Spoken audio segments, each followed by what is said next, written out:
Nous voulons te glorifier, notre Dieu. Nous voulons exalter ton Saint.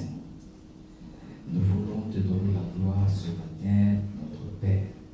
C'est une grâce pour nous de nous tenir en ces lieux et de vivre ta fidélité. Nous voulons simplement être reconnaissants ce matin.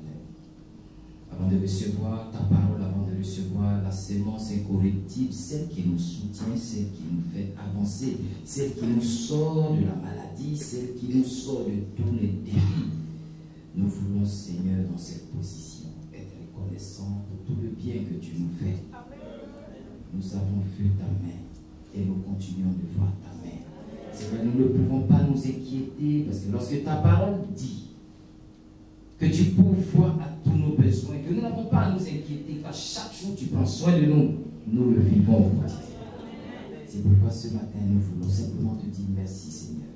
Merci pour nos vies, merci pour notre communauté, merci pour ta grâce que tu répands chaque jour.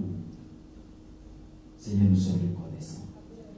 Et nous croyons que c'est des signes que tu mets, Seigneur, autour de nous, au devant de nous, pour nous faire comprendre que nos vies sont entre tes mains et que tu es au contrôle. Quelles que soient les situations, tu es le maître. Et tout obéit. Les vents t'obéissent. Les rochers t'obéissent. Ils sont capables de donner de l'eau à ta simple foi. Les mers t'obéissent. Elles sont capables de s'ouvrir à ta simple foi. Le ciel t'obéit. Il donne les meilleurs produits à tes enfants. La terre t'obéit. De quoi avons-nous peur?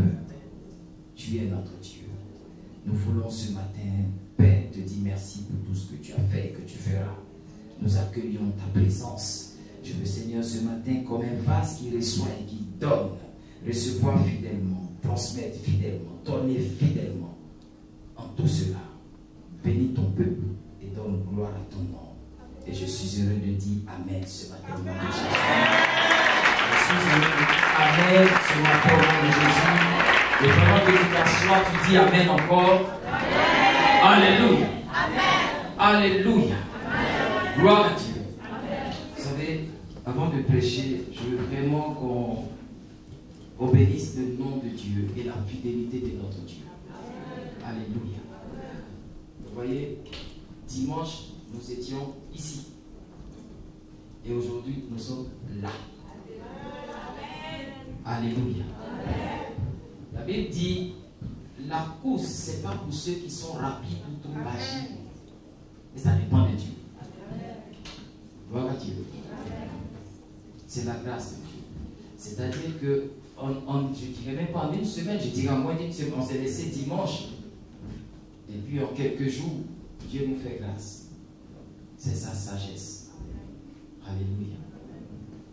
Vous voyez, c'est comme ça que, comme la Bible dit, un soir, les pleurs et la joie vient le matin. Je veux dire à quelqu'un qui passe par une situation difficile, ce n'est pas la fin. Tu pleures aujourd'hui, mais la joie vient un matin. Et il y a un matin de joie pour toi. Il y a un matin de témoignage pour toi. Alléluia. Nous sommes rentrés dans ce mois qui a pour thème la vie abondante. Et comme je vous ai dit, les thèmes là, ce n'est pas pour faire joli. C'est des thèmes prophétiques. En fin d'année dernière, lors de ma retraite, le Seigneur m'a dit, voici ce de quoi tu parleras de ma part pour chaque mois. 12 thèmes précis avec le thème de l'année. Le thème de l'année, c'est la prophétie générale. Et le thème de chaque mois, c'est une prophétie mensuelle. Donc si Dieu dit vie abondante, c'est-à-dire que dans ce mois, partout où il n'y avait pas de vie, Dieu apportera. Amen. Là où il y avait la mort, Dieu apportera la vie. Amen. Donc Dieu va ressusciter et Dieu va augmenter la vie. C'est pour ça qu'on parle de vie abondante. Vie abondante, c'est-à-dire qu'il y a un peu de vie, mais il va augmenter. Mais même s'il n'y avait pas, il va ressusciter. Alléluia. Donc je vois quelqu'un ressusciter dans ses affaires. Amen. Je vois quelqu'un ressusciter dans son foyer. Amen. Dans la vie familiale et sociale même. Amen. Dans ses entreprises. Au travail, là où on ne te voyait pas, parce que tu étais mort, Dieu te ressuscite. Amen. Et Dieu réveille sa justice. Après que ce qui était mort, peut-être qu'il y avait une augmentation qui était morte, il y avait un salaire qui était mort. Je vais ressusciter. Amen. Ça s'appelle la vie abondante. Alléluia. Prends ta Bible avec moi. Jean chapitre 10. Nous allons lire juste un ou deux versets. Le premier verset, c'est le verset 10. Le verset qui sous-tend le thème du mois. Jean 10, 10. Il est écrit, le voleur ne vient que pour dérober, égorger et détruire. Moi, je suis venu afin que les brebis aient la vie et qu'elles soient dans l'abondance. Alléluia. Gloire à Dieu. Le voleur ne vient que pour détruire, égorger et puis voler. Et les voleurs, ils volent. Ça commence par là. Donc le voleur ne vient que pour voler, égorger, détruire. Mais Christ est venu afin que nous ayons la vie et que nous l'ayons en abondance et que nous soyons dans l'abondance. Alléluia. Vous savez, à la lecture de la parole de Dieu, beaucoup de choses se passent. Quand j'entends une telle parole, le voleur ne vient que... Qui est le voleur? Qui est le voleur? C'est le diable. Mais il est déjà là. Ce n'est pas quelque chose qui est annoncé pour le futur. Genre, le diable va venir nous voler, donc le monde est perdant en l'eau, bien il ne vole pas. Nous sommes déjà avec lui, sinon il est déjà avec nous. Alléluia.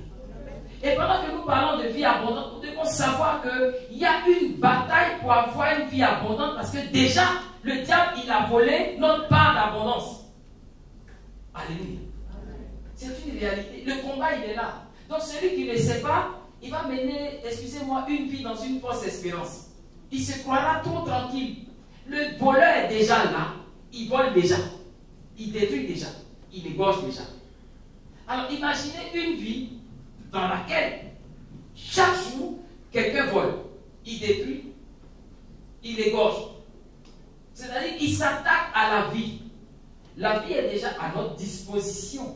Mais lui, il s'attaque à la vie. Donc la part de vie qui va rester pour nous, elle est déjà pas abondante. Alléluia. Donc la vie abondante, déjà, il faut savoir qu'il y a un combat pour la vie abondante. À cause du voleur. Il est déjà là.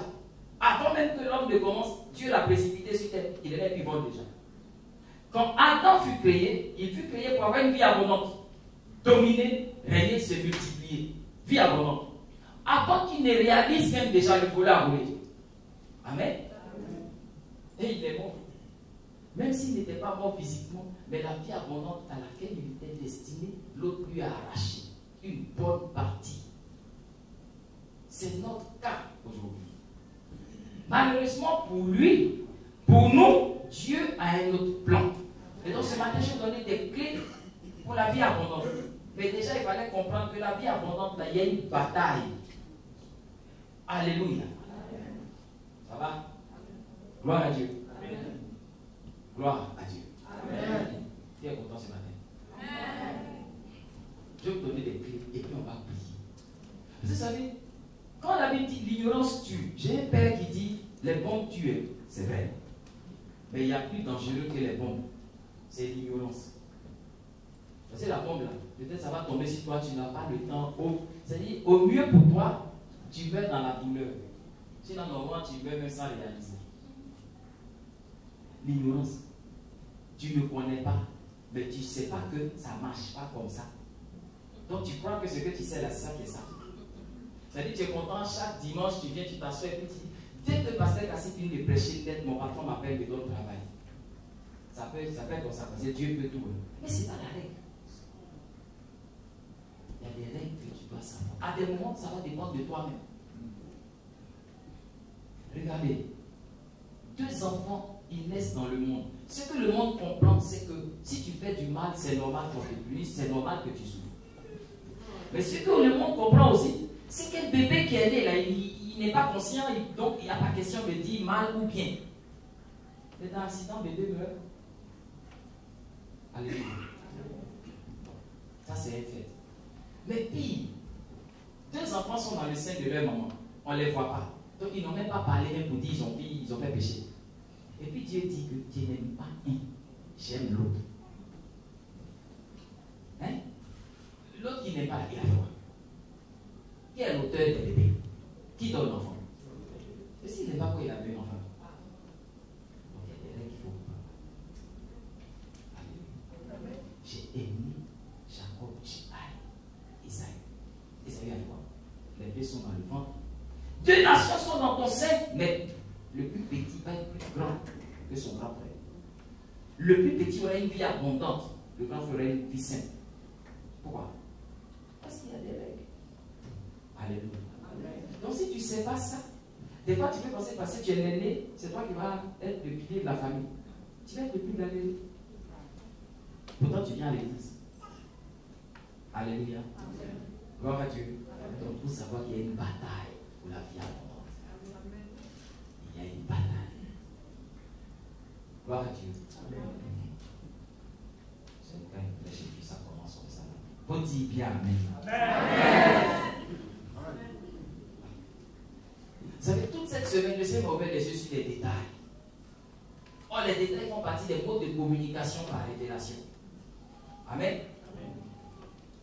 Je suis venu ici il y a quelque temps après une pluie. Et j'ai regardé voir s'il y avait des fuites. J'ai vu de l'eau. Heureusement, elle était dans la petite moitié. Donc j'ai vu de l'eau par là. J'ai vu de l'eau au bord ici. Et puis j'ai vu beaucoup d'eau au fond de la salle.